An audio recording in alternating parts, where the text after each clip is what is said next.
Hi guys, this is Cat's Play, and it's a new year. It's a new presidency, and we had a nice inauguration. And the takeaway moment, the big takeaway moment from the inauguration is this viral meme of Bernie Sanders and this very stylish mittens.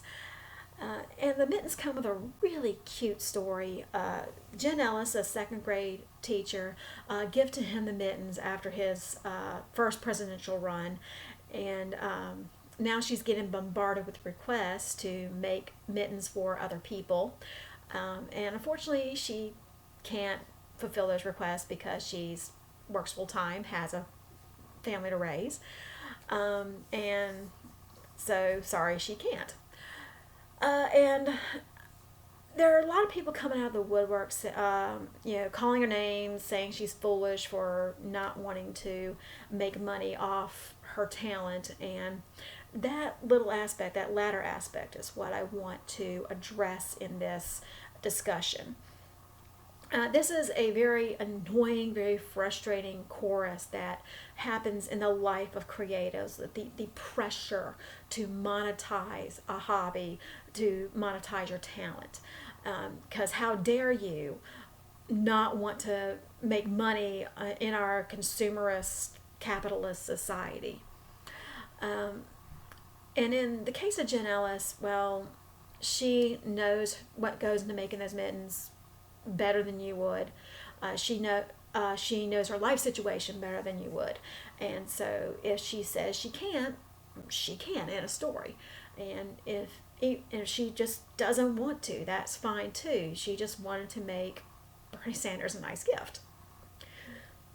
Now, I sew as a hobby, and I do monetize my talent. I am a bespoke tailor. I specialize in custom made sewing. And I am nowhere near making at a point where I could make a living off of sewing. Um, Part of it is because we are going through a pandemic at the moment. The economy's in the toilet, and people just don't have the money to throw at someone that custom makes garments for them. It is what it is. The other part is for a lot of my potential clients that I unfortunately have to turn down, for them, a fair price would mean I would only make $2, $3 an hour, maybe four, if they were feeling generous. And this is not counting buying the supplies I need, and the research I would put into making the garment, and finding and ways to draft the pattern, which I don't charge for.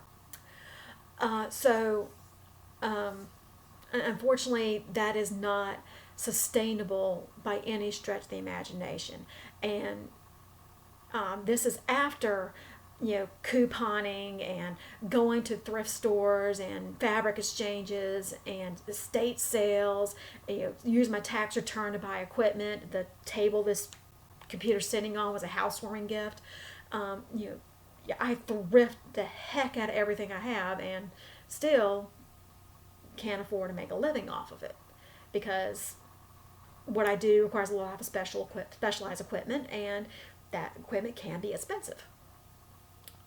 So, and some of you may be thinking, well, Kat, why don't you just hire people? You can be making so much money. And that kind of defeats the purpose of being a commissioned bespoke tailor, because when someone pays me to make something for them, they're paying me to make something for them, not paying me to hire someone to make something for them. And even if I did hire someone, bespoke tailoring is a very specialized skill. You have to be able to draft patterns that may not necessarily exist because the person may have a unique body type. You have to be able to tailor it to be flattering to their body type. You have to be able to shop for fabric and know what to look for. And that is specialized skills that took me years to learn, and I would have to find someone that also spent years learning this craft. And unfortunately, there's not a lot of people that can do that. So let's say I do hire someone that isn't qualified, I have to train them, and that takes time away from that I could be spending making custom sewing for people. That's time I don't have.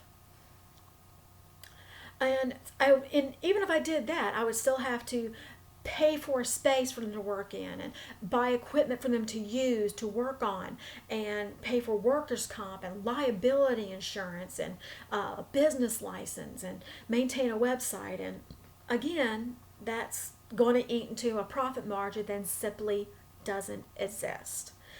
Any money that I happen to make goes right back into my so-called business, so that to buy more supplies so I can work on the next project. So again, I've been doing this 13 years and no profit.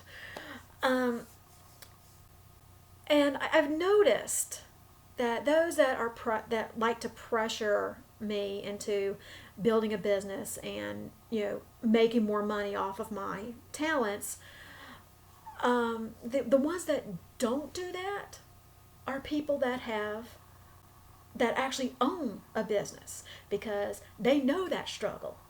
They know what it means to worry about whether or not you're going to make rent that month and pay your power bill. They know what it's like to have to do a clearance sale and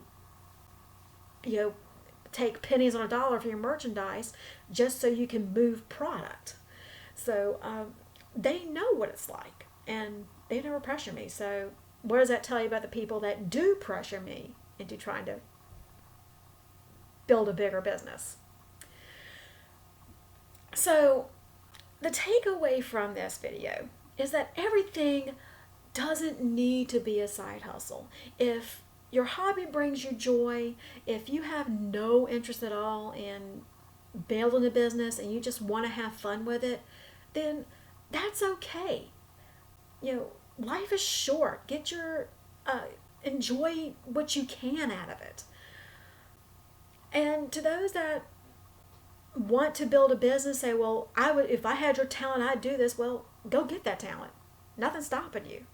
Go take a class and go build your business. Make your money, boo-boo.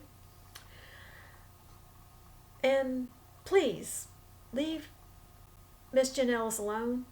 And when someone tells you they can't do something, just believe them, because they know the situation better than you. So that's my rant. That I'm Cat's Play, and I hope you guys are being safe, healthy, and happy during this still raging pandemic, and I hope to see you guys at a convention eventually. Bye.